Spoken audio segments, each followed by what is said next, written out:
Did you know that 33% of the world is considered starving, and hundreds of millions of people, though they won't admit it, are against the solution? That solution is GMOs, which stands for genetically modified organisms. GMOs are most commonly linked with genetically engineered crops, which are created to resist disease and for higher yields.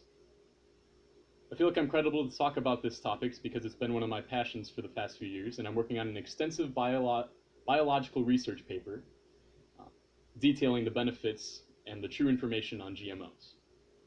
This topic is important because, as I said, 1/3 of the world is starving, and there's a way to help. One of the issues with GMOs is there's a lot of misinformation about it. So to inform you about GMOs, I'm going to talk about the misconceptions, the history where it came from, via a guy named Norman Borlaug, seen here, and kind of some of the actions that have halted the progress of GMOs. One of the first misconceptions about GMOs that people have is that it's a new technology as of the past 30, 40, 50 years. The truth is that humans have been selectively breeding crops ever since the dawn of agriculture. This is a form of genetic modification. Genetic engineering today is very similar to the genetic modification seen in the thousands of years ago. The difference today is it's much more efficient and much more systematic. One of the biggest misconceptions about GMOs is that they cause disease and don't have as good nutrition as traditional crops. If GMOs cause disease, why would organizations such as the Food and Drug Administration and the World Health Organization advocate GMOs and issue them out to the world? One of the reasons for this is because studies such as the 2012 French study that came to the conclusion that rats who had been fed GMOs all their life had a much higher chance of premature death. This study was quickly debunked when it was learned that the French scientists were feeding the rats the equivalent of pesticide-laced water. The World Health Organization, on their frequently asked questions web part of GMOs, states that there is no potential risk to human health in regards to GMOs. Norman Borlaug, known as the father of the Green Revolution. The Green Revolution was where GMOs essentially got their start.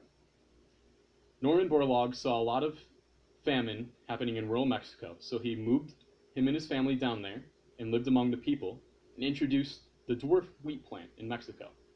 Now this plant was a genetically modified crop. It was modified to not grow as high so it wouldn't grow too tall and fall over, as well as not shade the plants around it. The dwarf wheat plant resulted in double the production in Mexico during the 40s and 50s, stopping a lot of the hunger that rural Mexicans faced. So after saving millions of people in Mexico, Borlaug wasn't done there. He introduced IR8, a modified rice plant in the Philippines.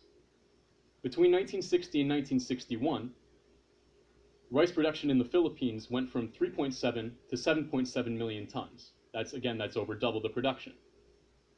After that, Borlaug moved to India, where they're on the brink of famine. During the mid and late 60s, India saw 10 times the rice production that they had seen in previous years thanks to the IRA introduced by Borlaug. India today is still one of the powerhouses of rice production. The success in India started to spread through Asia in places like China and the Southeast.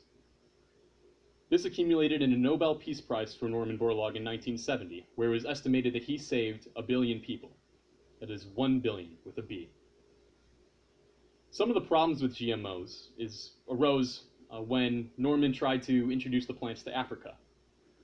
While it is true that different farming conditions in Africa made it difficult for the plants to take off like they did in previous locations, the main issue was the government and the anti-sentiment that started to grow about GMOs in the 80s. Some of the things that's preventing this progress are uninformed organizations such as Greenpeace and the Organic Consumers Association.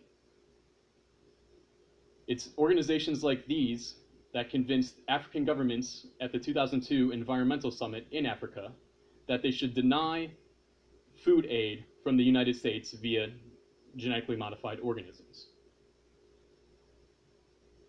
This is very unprecedented as there was no evidence against GMOs, and there has actually been some success in some small African countries such as Malawi.